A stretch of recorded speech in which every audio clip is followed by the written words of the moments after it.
नमस्कार, स्वागत है आपका। मैं हूं आपके साथ अनामिका पांडे। आप देख रहे हैं न्यूज स्टेट मध्य प्रदेश छत्तीसगढ़। वक्त है आपसे जुड़े मुद्दे का, जहां एक तरफ मध्य प्रदेश और छत्तीसगढ़ में कोरोना के मामले थमने का नाम नहीं ले रहे हैं। दोनों ही राज्यों की सरकार के दावे हैं कि कोशिशें की जा रही हैं। छत्तीसगढ़ की सरकार भी लगातार यही बात कह रही है। हालांकि अब छत्तीसगढ़ में भी कोरोना की रफ्तार कम होने लगी है और लोगों ने राहत की सांस ली है। लोगों के लिए राहत भरी खबर है। तो वहीं दूसरी तरफ ब्लैक फंगस के बढ़ते मामले लोगों को परेशान कर रहे हैं। हालांकि प्रदेश सरकार मरीजों के मुफ्त इलाज और दवाओं के इंतजाम का दावा कर रही है, लेकिन सरकार के दावों पर विपक्ष को भरोसा नहीं है। लिहाजा विपक्ष अब सरकार पर ही राजनीति का आरोप लगा रही है। वहीं दूसरी तरफ 18+ वैक्सीनेशन को लेकर सरकार ने शपथ पत्र दायर करने के लिए हाईकोर्ट से और समय मांगा है, जिसके बाद कोर्ट ने सरकार को शपथ पत्र दायर करने के लिए 4 जून तक का समय दिया है। तो छत्तीसगढ़ में कोरोना और ब्लैक फंगस के वार और वैक्सीनेशन की रफ्तार पर राजनीतिक चर्चा होगी। विस्तार से मेहमान जुड़ेंगे हमारे साथ, हेल्थ एक्सपर्ट भी होंगे हमारे साथ, लेकिन उससे पहले इस रिपोर्ट को देख लीजिए। छत्तीसगढ़ में कोरोना की रफ्तार लगातार कम हो रही है। सोमवार तक जहां संक्रमण दर 10% थी, वो अब 8% के नीचे पहुंच चुकी है। 1 मई तक प्रदेश में 1,21,000 से ज्यादा एक्टिव मरीज थे, जो अब 81,500 से भी कम रह गए हैं। मई के 20 दिनों में 39,633 मरीज ने कोविड सेंटर, होम आइसोलेशन और अस्पतालों में रहकर कोरोना को मात दी। लेकिन प्रदेश में मौत के आंकड़े इस रफ्तार से कम नहीं हो रहे। रायपुर जिले में भी एक्टिव मरीजों की संख्या 5,000 से कम हो गई है, जो अप्रैल के मध्य में 25,000 तक पहुंच चुकी थी। यानी कुल मिलाकर प्रदेश में कोरोना की रफ्तार सुस्त पड़ रही है। लेकिन कोरोना की कम होती रफ्तार जहां सरकार के लिए राहत की खबर थी, तो वहीं दूसरी तरफ प्रदेश में लगातार बढ़ रहा ब्लैक फंगस के मामले सरकार के लिए बड़ी मुसीबत खड़ी कर रही है। हालांकि सरकार मरीजों के मुफ्त इलाज और दवाओं के इंतजाम का दावा कर रही है, लेकिन अभी भी इंतजाम पूरे नहीं पड़ रहे। वहीं दूसरी तरफ सरकार के इंतजामों पर बीजेपी ने सवाल खड़ा किया है। पूर्व मुख्यमंत्री रमन सिंह ने कहा कि सरकार लोगों की सेहत से खिलवाड़ कर रही है। आयुष्मान भारत योजना के तहत सबका इलाज हो सकता था, लेकिन सरकार ने ऐसा नहीं किया। हमने उस समय कहा था कि पूरे छत्तीसगढ़ के कोरोना के मरीजों का इलाज यदि करना है तो उस योजना के तहत कर सकते हैं। आयुष्मान भारत में ब्लैक फंगस हो, व्हाइट फंगस हो, इसका भी इलाज हो सकता है। मगर सवाल ये है कि आप केंद्रीय योजना रहने नहीं देना चाहते, यहाँ आकर उसकी योजना को नाम बदल देते हो। जब इतनी भी इस राज्य सरकार के पास मानवता नहीं है कि उन योजनाओं को क्रियान्वयन करके और उसका लाभ लें, गरीबों को लाभ दें, सिर्फ और सिर्फ राजनीति करने के उद्देश्य से इसको नाम को बदलने का षड्यंत्र होता है और इसलिए हम पिछड़ते जा रहे हैं। इस दौरान छत्तीसगढ़ में 18+ वैक्सीनेशन को लेकर सरकार ने शपथ पत्र दायर करने के लिए हाईकोर्ट से और समय मांगा है, जिसके बाद कोर्ट की ओर से 4 जून तक का समय दिया गया है। साथ ही कोर्ट ने कहा कि वैक्सीनेशन को लेकर केंद्र और राज्य सरकार की अपनी अपनी पॉलिसी है, जिस पर वो टिप्पणी नहीं कर सकते, लेकिन वैक्सीनेशन पर नजर रख सकते हैं। रायपुर से आदित्य नामदेव के साथ टीम न्यूज स्टेट। और चर्चा के लिए खास मेहमान हमारे साथ बताते डॉक्टर एस.के. सक्सेना हमारे साथ पहले से जुड़े हेल्थ एक्सपर्ट हैं। प्रोफेसर राजीव चक्रवर्ती भारतीय जनता पार्टी के नेता और अभय नारायण राय कांग्रेस प्रवक्ता हमारे साथ जुड़े हैं। डॉक्टर साहब, एक बार फिर से आपका स्वागत है और दोनों ही हमारे जो राजनीतिक मेहमान हैं आप लोगों का भी बहुत बहुत स्वागत है। सबसे पहले डॉक्टर सक्सेना, एक बार फिर से आपसे सवाल, क्या ब्लैक फंगस ऐसी भी बीमारी है कि अगर किसी को ब्लैक फंगस है और अगर वो खांसता छींकता है या उससे आसपास के लोगों को संक्रमण फैल सकता है, क्या ऐसा कोई खतरा है क्या?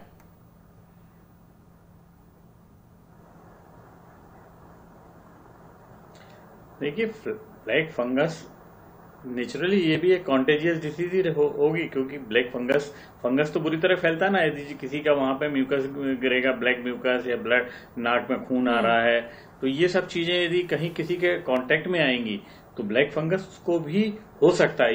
ये बात अलग है कि उसकी इम्यूनिटी के ऊपर डिपेंड करता है कि वो उसको अटैक कर पाएगा या नहीं कर पाएगा। वैसा नहीं होगा जैसा कि जो पोस्ट कोविड पेशेंट है या कोविड पेशेंट है उस तरह का उसको इफेक्ट नहीं होगा। लेकिन ये जो ब्लैक फंगस है उसको we call it rhino orbital cerebral mucormycosis. तो दिस इज जो ये एक ऐसी चीज है जो नेजल को अटैक करती है नोज के वहां पे, उसके बाद पैरानेजल साइनसिस, फिर ऑर्बिटल, देन सेरिब्रल। तो ये चीज जो है इसमें अपने को ये देखना पड़ेगा कि जिनको लंबे समय तक ऑक्सीजनेट किया गया है उनको जो ट्यूब यूज करी गई है या जिनको वेंटिलेट किया गया है, हाई फ्लो ऑक्सीजन दी गई है, एनआईवी पे है, तो ये जितने भी पेशेंट हैं यदि ये डायबिटिक हैं, इनको हाइपरटेंशन है, डायबिटिक है, ये इम्यूनो कम्प्रोमाइज है, यदि किसी का ट्रांसप्लांट हुआ है तो ये बहुत ज्यादा ससेप्टेबल हैं कि जिनको की इस तरह की बीमारी हो सकती है। और इसमें जो सबसे बड़ी चीज है कि जब भी ऑक्सीजन दी जाए तो हाइड्रेट करके स्टेराइल वाटर के साथ दी जाए। ऑक्सीजन जो सिलेंडर आता है यदि पॉसिबल है तो उसका भी कल्चर करना बहुत जरूरी है कि ऑक्सीजन आपकी प्योरिटी है या नहीं है, उसमें कोई कंटामिनेशन तो नहीं है, क्योंकि अभी जिस तरीके से ऑक्सीजन का ट्रांसपोर्टेशन हो रहा है वो ट्रांसपोर्टेशन कहीं ऐसा तो नहीं कि गलत टैंकर्स के थ्रू आ रही हो, या आपका जो ऑक्सीजन यहाँ पे जो फ्लो हो रहा है वो ट्यूब से तो कहीं गड़बड़ नहीं है, जो आपके सिलेंडर्स हैं उनका प्रॉपर क्लीनलीनेस हुआ नहीं है या नहीं हुआ है, ये सब चीजें हैं। इसके साथ साथ वेंटिलेटर के पाइप से भी ऑक्सीजन जाती है, तो वहां भी ये देखना होगा कि वहां के पाइप में कहीं ऐसा तो नहीं कि वो कंटामिनेटेड ऑक्सीजन जाए और वो वहां फिर इन्फेक्ट करे। तो ये वहां से लेके मतलब from the source of beginning से लेके टिल एंड जो कि जिनको लग रही है उस स्थान तक बीच बीच में आने वाले सभी पड़ाव पे सावधानी बरतनी होगी, अलर्ट रहना होगा। इसके साथ साथ जो चीज है कि जब हम किसी पेशेंट को ऑक्सीजन देते हैं, ट्यूब लगाते हैं या वेंटिलेटर के थ्रू उसको ट्यूब देते हैं या मास्क के थ्रू दे रहे हैं, जिस भी तरीके से, तो डेली हाइजीन वहां मेंटेन हो, उसका क्लीनलीनेस हो, ट्यूब चेंज करें टाइम टू टाइम, जो प्रोटोकॉल है उनको फॉलो करें, नाक को पूरा अंदर से साफ करें बिटाडीन वगैरह से, जिससे कि ये ग्रो ना हो। ये एक तरह का you can call it this is the duty of nurses. Sir शुरुआत में भी अलर्ट पे रहना बहुत जरूरी है। डॉक्टर एसके सक्सेना, अगर शुरुआत में ही इस फंगस के बारे में पता चल जाता है, सिम्टम्स आने पर जिस व्यक्ति को ब्लैक फंगस है उसको पता चल जाता है, ट्रीटमेंट मिल जाता है, तो क्या शुरुआत में भी ऑपरेशन की जरूरत पड़ती है या फिर मेडिसिन से या दूसरे तरीके से ठीक किया जा सकता है इसको?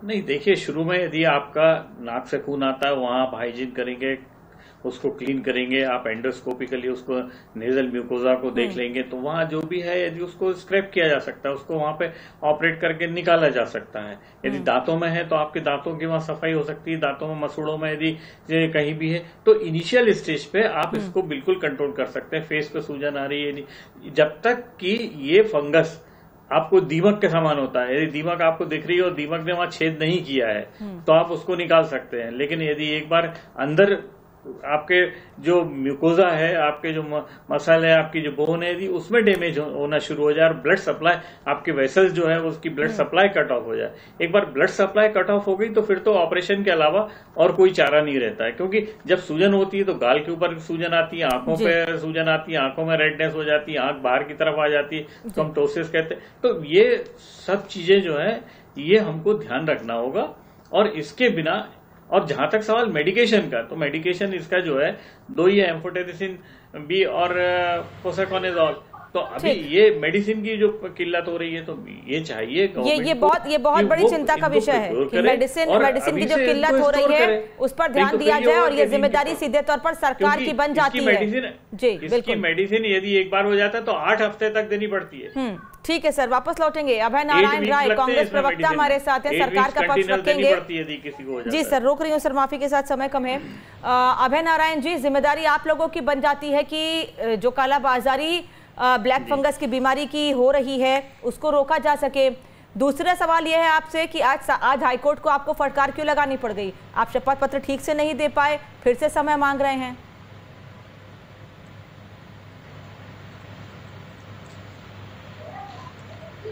वैक्सीनेशन को लेके लगातार जो भ्रम पैदा किया जा रहा है, वैक्सीनेशन को लेके जो लगातार बहस चल रही छत्तीसगढ़ में, उसकी आवश्यकता नहीं है। वैक्सीनेशन छत्तीसगढ़ सरकार पूरी तरह से तैयार है कि यदि हमको वैक्सीन मिल जाए पर्याप्त मात्रा में तो हम प्रतिदिन जो वैक्सीन लगाने की संख्या हम 3 लाख डोज लगा सकते हैं। लेकिन चूंकि हमको वैक्सीन ही प्राप्त नहीं हो रही है कंपनियों से, केंद्र सरकार के कोई सहयोग नहीं मिल रहा है, तो जो वैक्सीन हमारे पास उपलब्ध है उनको हम अपने हिसाब से लगा रहे हैं। एक सीजीटी का ऐप बना दिया गया है, सीजीटी का रजिस्ट्रेशन हो रहा है, उनको जगह बता दी। तो यही बात कोर्ट में कह देते, कोर्ट को नाराजगी जाहिर नहीं करनी पड़ती अभय जी, यही बात कोर्ट में कह देते कि हमें वैक्सीन नहीं मिल रही है, कोर्ट नाराजगी जाहिर नहीं करता। फिर कोर्ट नाराज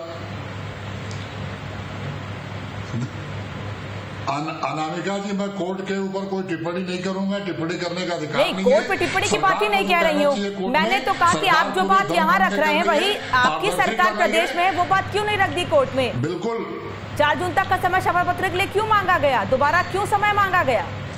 कोर्ट में जो रखना चाहिए, कोर्ट में जो रखा जाना चाहिए वो पूरा रखा जा रहा है। समय जो मांगा गया, कोर्ट आंकड़े मांग रहा है, हम आंकड़े उनको उपलब्ध करा देंगे।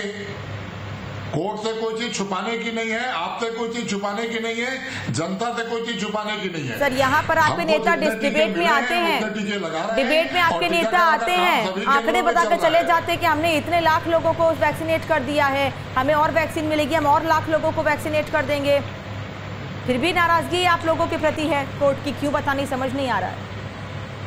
और क्या बताएं?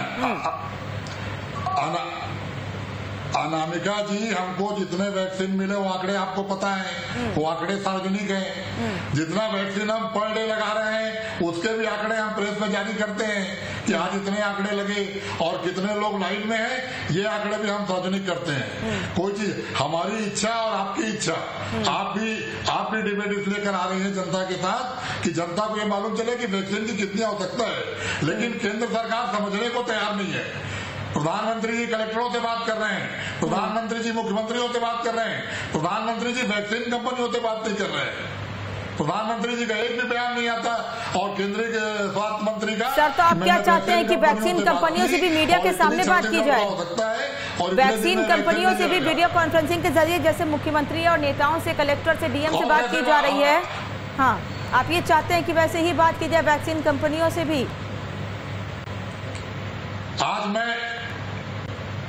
आज छत्तीसगढ़ सरकार की ओर से मैं आपके समक्ष बात कर रहा हूँ। भारतीय जनता पार्टी के नेता बता दें कि प्रधानमंत्री और स्वास्थ्य मंत्री ने वैक्सीन की क्या व्यवस्था की है। घोषणा कर दी कि 1 महीने बता दीजिए राजीव जी, उस वैक्सीन की व्यवस्था मंशा पर सवाल है केंद्र सरकार की, दोगुला रवैया क्यों? जहां आपकी सरकार है वहां पर तो भरपूर वैक्सीन दी जा रही है, जहां आपकी सरकार नहीं है वहां वैक्सीन नहीं दे रहे हैं, ये आरोप लग रहे हैं। अनामिका जी, मैं आदरपूर्वक यह कहना चाहूंगा कि जनवरी माह में उस समय कोरोना की महामारी नहीं थी, जो वैक्सीन भेजा गया था पर्याप्त मात्रा में भेजा गया था। आज जो राज्य शासन कहती है कि हमने इतने मात्रा में लोगों का इम्यूनाइजेशन किया, टीकाकरण किया, कोरोना महामारी, वो तो केंद्र सर कोरोना महामारी, राजीव जी, महामारी कभी खत्म नहीं हुई थी। जनवरी के महीने में भी हजारों में केसेस आ रहे थे, जो आज से कुछ दिन पहले 4 लाख से ऊपर पहुंच गए थे, वो तब भी हजारों में थे। उस समय क्यों नहीं समय की गंभीरता को देखते हुए कदम उठाए गए? उस वक्त क्यों नहीं समय की गंभीरता को देखते हुए पहले अपने देश के लोगों को वैक्सीनेट करने की कोशिश की गई? ये अच्छी कोशिश थी कि पहले 60+ लोगों को और पहले हेल्थ वर्कर्स को वैक्सीनेट किया गया, लेकिन आम लोगों का भी ख्याल रखा जाना चाहिए था ना। आज वही 35 से 40 के बीच के लोग ज्यादा जान गंवा रहे हैं, जिनको वैक्सीनेशन पहले नहीं हो पाया और अब लाइन में लगे हुए इंतजार कर रहे हैं अपनी बारी का। प्रोफेसर राजीव। अनामिका जी, नम्रता पूर्वक कहना चाहूंगा कि वैक्सीन लगातार लगाए जा रहा था। जो पेंडेमिक की लहर, जो दूसरी जो सुनामी आई, उसकी वजह से थोड़ा सा डिमांड और सप्लाई की तकलीफ हुई, लेकिन मैं राज्य सरकार की गंभीरता पे बड़ा मुझे आश्चर्य। तो आप ये मानते हैं कि आपकी पार्टी की सरकार जो प्रमुखता से है केंद्र में, वो समय की गंभीरता को या आने वाले समय को नहीं समझ पाई, भाप नहीं पाई कि आगे क्या खतरा आने वाला है? केंद्र सरकार पूरी तरह से गंभीर थी। केंद्र सरकार की वैक्सीनेशन की पूर्ति लगातार होती रही, जो राज्य सरकारों ने इसे गंभीरता से नहीं लिया। आपके पास मैं बहुत सारे उदाहरण दे सकता हूँ, जिस प्रकार से कोवैक्सीन को सिंहदेव साहब ने सीधा रिजेक्ट कर दिया कि इसके तीसरे चरण सर, अब छोड़ दिए ना उस चीज को, हर बार एक ही बात क्यों कहते हैं आपके नेता? नहीं, हाँ। हम लोग उसको कहेंगे 2.5 लाख डोज को वापस भेज देना, उसको एक्सपायर कर देना। दूसरी बात मैं अभय जी, मैं आपके समय चुप था। अभय जी, मैं आपको सुना, अब आपको मैं आगे कभी बोलने नहीं दूंगा किसी डिबेट में। जब मैं कह रहा हूँ उसमें मुझे बोलने दीजिए, मुझे रिटर्न मत करिए। तो दूसरी, सर आप तो धमकी दे रहे हैं खुले खुले टीवी चैनल पर। नहीं, देखिए दूसरी बात है, कल जब डीएम की बैठक हो रही थी तो डीएम साहब को पता ही नहीं कितने गांव है, कितने गांव वैक्सीनेटेड हो गए, कितने क्वारंटाइन सेंटर है, कितने कोविड सेंटर है। तो जब यहाँ पर मात्र 27 जिले हैं, 27 जिले में एक डीएम को, जिलाधीश को कुछ जानकारी नहीं है, वो बिना होमवर्क के बैठे हैं, तो राज्य शासन की क्या हालत है, क्या स्थिति है ना अम्बिका जी, आप जान सकते हैं। कल जब प्रधानमंत्री जी वर्चुअल बैठक ले रहे थे तो डीएम, सीएम और पीएम, ये 3 मुख्य कड़ी होती है प्रशासन की, और डीएम को मालूम नहीं है। सीएम साहब व्यस्त थे असम के चुनाव में, और सीएम साहब के जो मुख्य सिपा सलार होना चाहिए स्वास्थ्य मंत्री, वो वैक्सीन को रद्द कर रहे थे कि मुझे फलाना सर्टिफिकेट चाहिए। तो पता चलता है कि राज्य शासन कितनी गंभीर है। दुर्भाग्य से कहना पड़ रहा है कि छत्तीसगढ़ के राज्य शासन कोरोना को लेकर बिल्कुल गंभीर नहीं थी। आज अगर कोर्ट की फटकार पड़ रही है तो कारण वही है। आज अगर ब्लैक फंगस पांव पसार रहा है छत्तीसगढ़ में, अभय जी कुछ कहना चाह रहे हैं? शासन बिल्कुल दुर्भाग्यपूर्ण है कि राज्य शासन की तैयारी, परिपक्वता नहीं थी, संवाद नहीं था। अभय जी अपनी बात कहिए। और राज्य शासन पूरी तरह से परिपक्वता नहीं थी आप में परिपक्वता नहीं थी। आपको वैक्सीनेशन के लिए डोज दी गई थी, लेकिन आपने लाखों डोज वापस कर दी। देखिए, बात मैं बहुत ही सम्मान से कह रहा हूं कि मैं डिबेट में आप लोग के बुलाने से आता हूं, भाजपा प्रवक्ता के बुलाने से नहीं आता हूं, और भाजपा प्रवक्ता मुझे बोलने नहीं देंगे, ये शब्द पे मुझे घोर आपत्ति है। सर मैंने तो इसीलिए कह दिया, इसीलिए तो कहा ना उनसे, और निज स्टेट के एंकर के सवाल का जवाब देता हूँ। मैं तो इसीलिए कह रही हूँ कि सर आप तो खुले धमकी दे रहे हैं राजीव जी कि ऐसा अपमान सहने के लिए हम लोग न्यूज स्टेट में नहीं आते हैं। नहीं सर, हम तो कह ही रहे हैं कि ऐसे शब्दों का इस्तेमाल नहीं किया जाना चाहिए, और ये धमकी भरे शब्दों का इस्तेमाल प्रोफेसर राजीव बिल्कुल नहीं होना चाहिए। मैंने जब हम बोलते हैं तब बीच में ना बोले, जब वो बोलते सर ये तो होगा ही, जब किसी को आपकी बात गलत लगेगी बीच में रोकेंगे, आपकी बात को कंप्लीट करेंगे। आप भी रोकते हैं, कहिए अभय जी।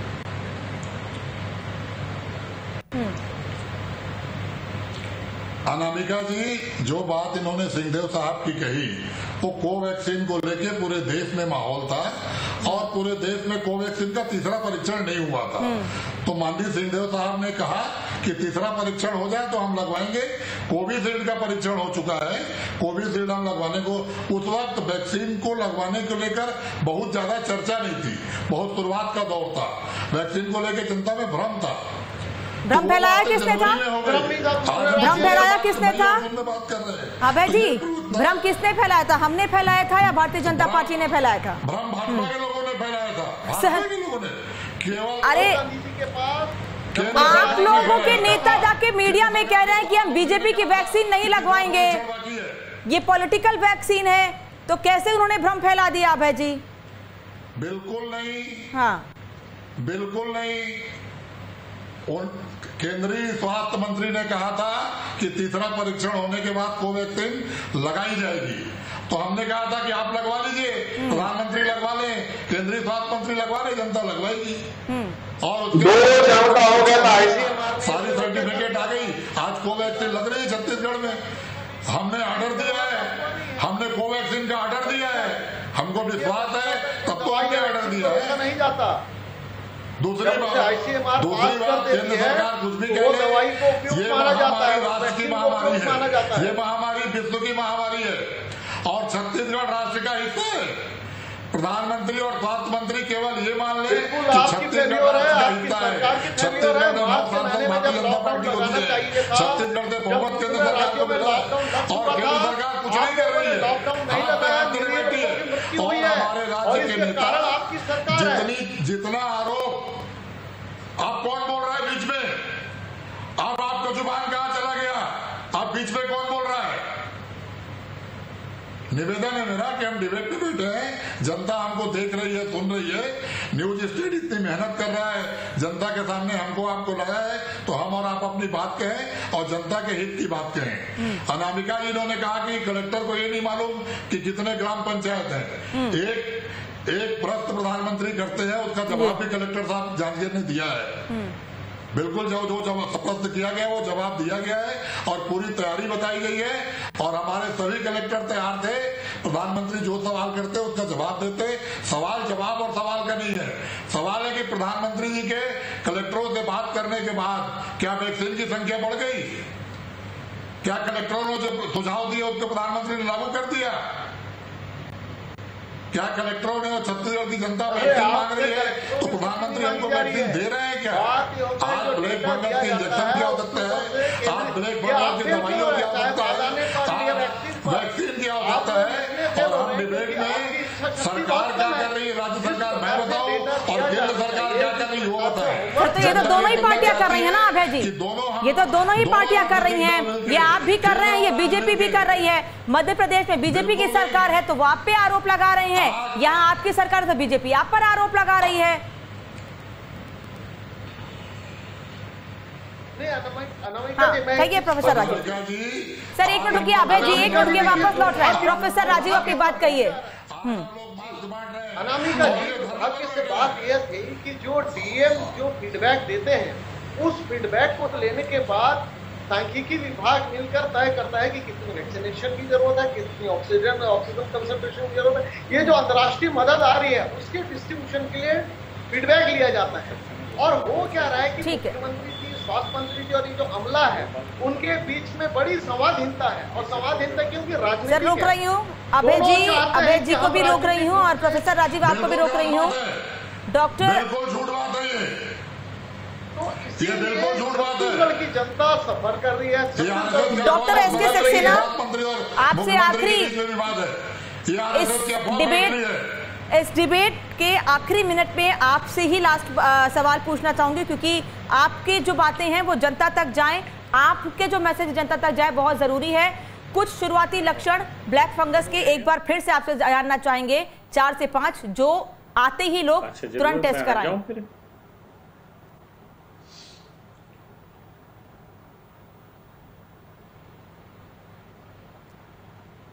डॉक्टर सक्सेना का फोन शायद कट गया है, आवाज उन तक नहीं पहुंच रही है।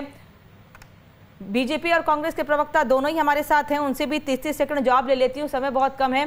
सर बहुत उम्मीद से सवाल पूछ रही हूँ कि चाहे सत्ता पक्ष हो विपक्ष हो, ब्लैक फंगस को लोगों को जागरूक करने के लिए क्या किया जाएगा? डॉक्टर मिस अभय नारायण जी, पहले आपसे।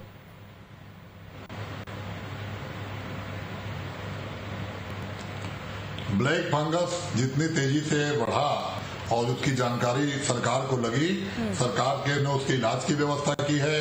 जहां ऑपरेशन करने पड़ रहे हैं वहां ऑपरेशन भी हो रहे हैं। इंजेक्शन की जितनी आवश्यकता है कंपनियों को ऑर्डर दे दिया गया है।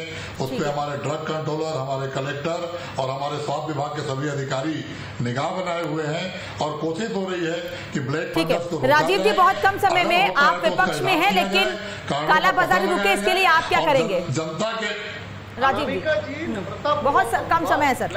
जो सबसे देखिए, कोई भी ये युद्ध है, ये आपदा है, इसके लिए हमें हथियार चाहिए। हथियार पहला वैक्सीन, दूसरी है दवाई। और ब्लैक फंगस की जो दवाई है, जो इंजेक्शन है, उसका एक रेगुलर कोर्स करना पड़ता है और वो इंजेक्शन छत्तीसगढ़ सरकार ने मंगाया है कि नहीं मंगाया है, ये देखना पड़ेगा। कालाबाजारी रोकने का सवाल पूछा था मैंने कि अगर सरकार कोशिश करेगी तो आप क्या कोशिश करेंगे? समय कम है, रोक रही हूँ आप सभी लोगों को।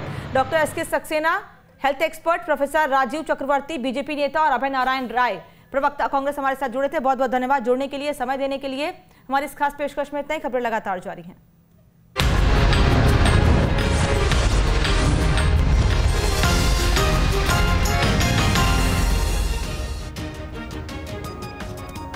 और अहम खबर इस बीच आपको बता दें, रमन सिंह के गिरफ्तारी के ऐलान के बाद पुलिस नोटिस जारी किया गया। रायपुर पुलिस ने रमन सिंह से पूछा है। पुलिस 24 मई को पूछताछ के लिए पहुंचेगी रमन सिंह के घर।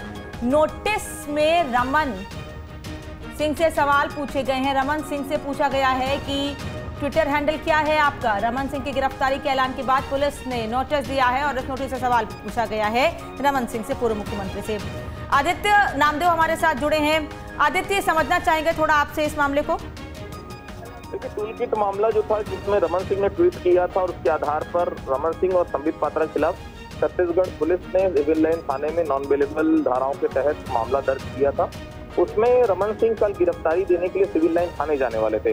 अब देखिए, इसमें एक और राजनीतिक मोड़ आ गया। पुलिस ने साफ कर दिया है कि आपकी गिरफ्तारी बाद में होगी, पहले हमें जो जानकारियां चाहिए 24 तारीख को समय दिया है कि हम आपके घर में 12:30 बजे आएंगे। हमें बहुत सारी जानकारियां आपसे चाहिए कि आपका ये जो ट्विटर अकाउंट जिससे ये सब चीजें चलिए, कल तो तैयारी कुछ और थी रमन सिंह की, लेकिन अब उन्हें नोटिस जारी कर दिया गया है, कई सवाल पूछे गए हैं। धन्यवाद आपका इस जानकारी के लिए आदित्य।